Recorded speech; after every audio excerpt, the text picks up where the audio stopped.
हिमवान का भगवान शिव के पास लगन पत्रिका भेजना, विवाह के लिए आवश्यक सामान जुटाना, मंगलाचार का आरंभ करना, उनका निमंत्रण पाकर पर्वतों और नदियों का दिव्य स्वरूप में आना, पुरी की सजावट तथा विश्वकर्मा द्वारा दिव्य मंडप एवं देवताओं के निवास के लिए दिव्य लोकों का निर्माण करवाना। नारद जी ने पूछा, तात महाप्राज्ञ प्रभु, आप कृपा पूर्वक यह बताइए कि सप्तऋषियों के चले जाने पर हिमाचल ने क्या किया। ब्रह्मा जी ने कहा, मुनीश्वर, अरुंधति सहित उन सप्तऋषियों के चले जाने पर हिमवान ने जो कार्य किया वह तुम्हें बता रहा हूँ। सप्तऋषियों के जाने के बाद अपने मेरु आदि बंधुओं को आमंत्रित करके पुत्र और पत्नी सहित महामनस्वी गिरिराज हिमवान बड़े हर्ष का अनुभव करने लगे। तदंतर ऋषियों की आज्ञा के अनुसार हिमवान ने अपने पुरोहित गर्ग जी से बड़ी प्रसन्नता के साथ लगन पत्रिका लिखवाई। उस पत्रिका को उन्होंने भगवान शिव के पास भेजा। पर्वतराज के बहुत से आत्मीय जन प्रसन्न मन से नाना प्रकार की सामग्रियां लेकर वहां गए। कैलाश पर्वत पर भगवान शिव के समीप पहुंचकर उन लोगों ने शिव को तिलक लगाया और वह लगन पत्र उनके हाथ में दिया। वहां भगवान शिव ने उन सब का यथा योग्य विशेष सत्कार किया। फिर वे सब लोग प्रसन्नचित हो शैलराज के पास लौट आए। महेश्वर के द्वारा विशेष सम्मानित होकर बड़े हर्ष के साथ लौटे हुए उन लोगों को देखकर हिमवान के हृदय में अत्यंत हर्ष हुआ। तत्पश्चात आनंदित हो शैलराज ने नाना देशों में रहने वाले अपने बंधुओं को लिखित निमंत्रण भेजा, जो उन सबको सुख देने वाला था। इसके बाद वे बड़े आदर और उत्साह के साथ उत्तम अन्न एवं नाना प्रकार की विवाहोचित सामग्रियों का संग्रह करने लगा। उन्होंने चावल, गुड़, शक्कर, आटा, दूध, दही, घी, मिठाई, नमकीन पदार्थ, मक्खन, पकवान, महान स्वादिष्ट रस और नाना प्रकार के व्यंजन इतने अधिक एकत्रित किए कि सूखे पदार्थों के पहाड़ खड़े हो गए और द्रव पदार्थों की बावड़ियां बन गई। शिव के पार्षदों और देवताओं के लिए हितकर नाना प्रकार की वस्तुएं, भांति भांति के बहुमूल्य वस्त्र, आग में तपाकर शुद्ध किए हुए सुवर्ण, रजत और विभिन्न प्रकार के मणि रत्न, इनका तथा अन्य उपयोगी द्रव्यों का विधि पूर्वक संग्रह करके गिरिराज ने मंगलकारी दिन में मांगलिक कृत्य करना आरंभ किया। पर्वतराज के घर की स्त्रियों ने पार्वती का संस्कार करवाया। भांति भांति के आभूषणों से विभूषित हुई राजभवन की उन सुंदरी स्त्रियों ने सानद मंगल कार्य का संपादन किया। नगर के ब्राह्मणों की स्त्रियों ने स्वयं बड़े हर्ष के साथ लोकाचार का अनुष्ठान किया। उसमें मंगल पूर्वक भांति भांति के उत्सव मनाए गए। हर्ष भरे हृदय से उत्तम मंगलाचार का संपादन करके हिमालय भी सर्वतोभावेन बड़े प्रसन्न हुए और अपने निमंत्रित बंधु जनों के आगमन की उत्सुकता पूर्वक प्रतीक्षा करने लगे। इसी बीच उनके निमंत्रित बंधु बांधव आने लगे। देवताओं के निवास भूत गिरिराज सुमेरु दिव्य रूप धारण करके नाना प्रकार के मणियों तथा महारत्नों को यत्न पूर्वक साथ ले तथा अपने स्त्री पुत्रों के साथ हिमालय के घर गए।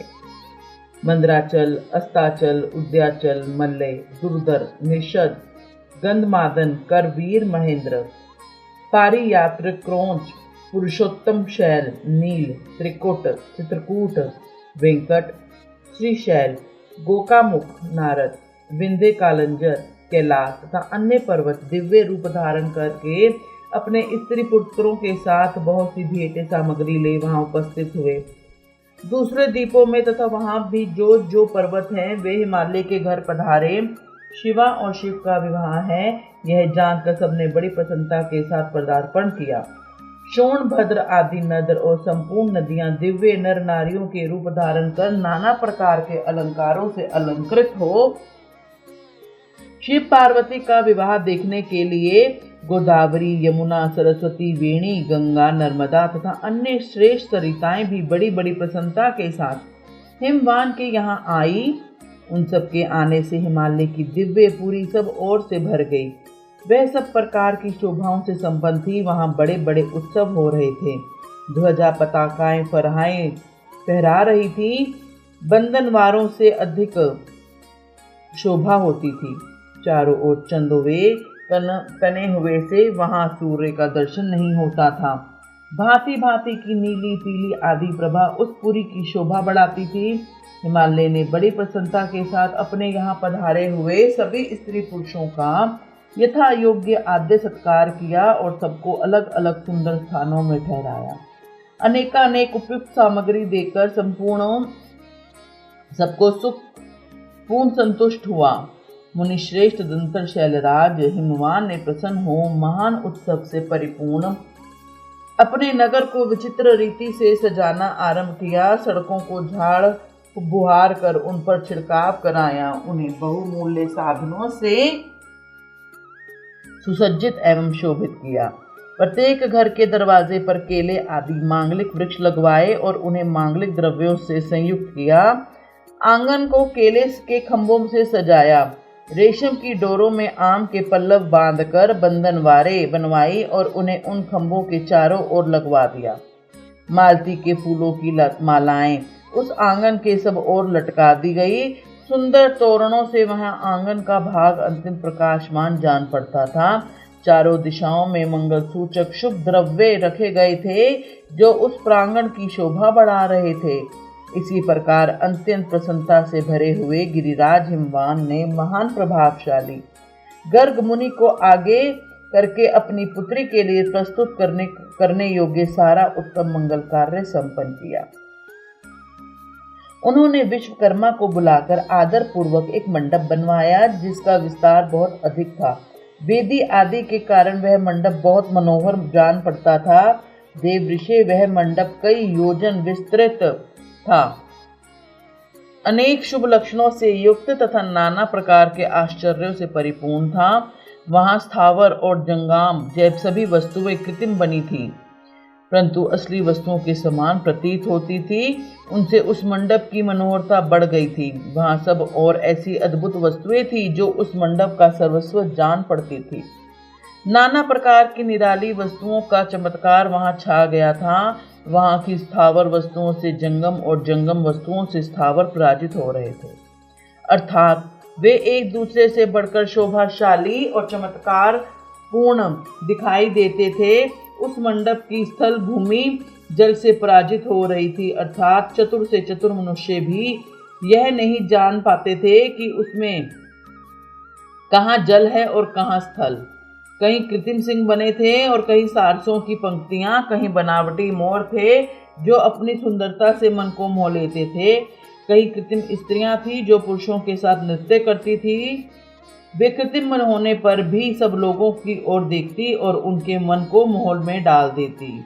उसी विधि से मनोहर द्वारपाल बने थे जो स्थावर होने पर भी जंगम्बों के समान जान पड़ते थे। वे अपने हाथ से धनुष उठाकर उन्हें खींचते देखे जाते थे। द्वार पर कृत्रिम महालक्ष्मी खड़ी थी जिनकी रचना अद्भुत थी। वे समस्त शुभ लक्षणों से युक्त दिखाई देती थी। उन्हें देखकर ऐसा जान पड़ता था मानो क्षीर सागर के साक्षात लक्ष्मी आ गई हों। उस मंडप में स्थान स्थान पर सजे सजाए कृत्रिम हाथी खड़े किए गए थे जो असली हाथियों के समान प्रतीत होते थे। घुड़सवारों सहित घोड़े, हाथी सवारों सहित हाथी बनाए गए थे। जहां तहां रथियों सत रथ बने थे जो कृत्रिम अश्वों से ही खींचे जाते थे। उन्हें देखकर लोगों को बड़ा आश्चर्य होता था। इनके सिवा दूसरे कृत्रिम वाहन भी खड़े थे।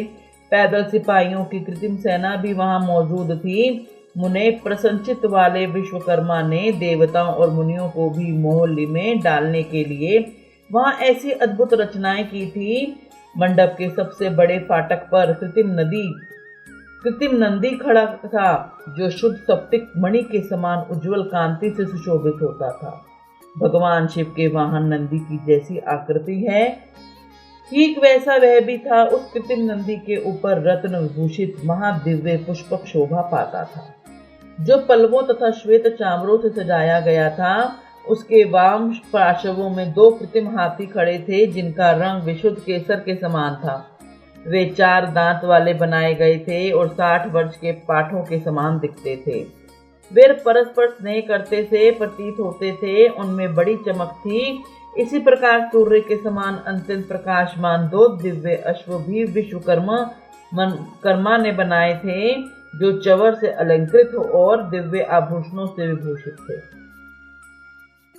श्रेष्ठ रत्नमय आभूषणों से संपन्न कवचधारी लोकपाल तथा संपूर्ण देवता भी वहां विश्वकर्मा द्वारा रचे गए थे, जो ठीक उन्हीं लोकपालों और देवताओं से मिलते जुलते थे। इसी तरह भृंगु आदि समस्त तपोधन ऋषि, अन्याय देवता सिद्ध उनके द्वारा वही निर्मित हुए थे। गरुड़ आदि समस्त पार्षदों से युक्त भगवान विष्णु का कृत्रिम विग्रह भी विश्वकर्मा ने बनाया था, जिसका स्वरूप साक्षात श्री हरि के समान ही आश्चर्यजनक था। नारद, उसी प्रकार पुत्रों, वेदों और सिद्धों से घिरे हुए मुझ ब्रह्मा की भी प्रतिमा वहां बनाई गई थी, जो मेरे समान वैदिक सूक्तों का पाठ कर रही थी। ऐरावत हाथी पर चढ़े हुए देवराज इंद्र भी वहां दल बल के साथ खड़े थे। वे भी कृत्रिम ही बनाए गए थे और परिपूर्ण चंद्रमा के समान प्रकाशित होते थे। देव ऋषि, बहुत कहने से क्या लाभ, हिमाचल से प्रेरित हुए विश्वकर्मा ने वहां शीघ्र ही संपूर्ण देव समाज के कृत्रिम विग्रहों का निर्माण कर लिया था। इस प्रकार उन्होंने दिव्य मंडप की रचना की थी। वह मंडप अनेक आश्चर्यों से युक्त, महान तथा देवताओं को भी मोह लेने वाला था। तदंतर गिरिराज हिमवान की आज्ञा से परम बुद्धिमान विश्वकर्मा ने देवता आदि के निवास के लिए उनके कृत्रिम लोकों का भी यत्न पूर्वक निर्माण किया। उन्हीं लोकों में उन्होंने उन देवताओं के लिए अत्यंत तेजस्वी, परम अद्भुत, सुखदायक बड़े बड़े दिव्य मंचों की रचना की। इसी तरह उन्होंने मुझ स्वयं भू ब्रह्मा के निवास के लिए क्षण भर में उद्भुत सत्यलोक की रचना कर डाली, जो उत्तम दीप्ति से उद्दीप्त हो रहा था। साथ ही भगवान विष्णु के लिए भी क्षण भर से दूसरे दिव्य वैकुंठ धाम का निर्माण कर दिया, जो परम उज्जवल तथा नाना प्रकार के आश्चर्यों से परिपूर्ण था। इसी तरह विश्वकर्मा ने देवराज इंद्र के लिए भी दिव्य, अद्भुत, उत्तम एवं समस्त ऐश्वर्यों से संपन्न ग्रहों की रचना की। अन्य लोकपालों के लिए भी उन्होंने प्रसन्नता पूर्वक बड़े सुंदर, दिव्य, अद्भुत एवं बड़े बड़े भवन बनाए। फिर क्रमशः समस्त देवताओं के लिए भी उन्होंने क्रमशः विचित्र ग्रहों का निर्माण किया।